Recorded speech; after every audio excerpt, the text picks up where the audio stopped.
பட்டு விரல் நகத்திலையும் விசேஷம் இருக்கா கைப்பட்டா தண்ணி இனுக்குதடி பாயாசம் கணக்கா நீ உச்சி குளிர பேசுறது சாப்பாட்டு ருசிக்க உன் மனசுக்குள்ள இப்போ வேற உள்நோக்கம் இருக்கா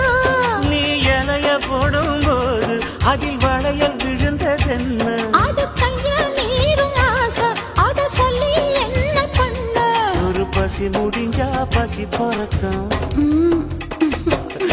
சாப்பிட வரட்டுமா நடு சாமத்தில் வரட்டுமா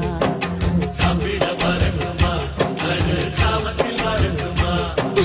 சீரகச்சப்பா நெல்லு குத்தினா சோறு சமைச்சிருக்கேன் மாமா சோறு சமைச்சிருக்கேன் சிரிச்சு மயக்கம் செவந்த முகத்தில் தேனுக்கு காத்திருக்கேன் மானே தேனுக்கு காத்திருக்கேன் ஊத்து தோண்டி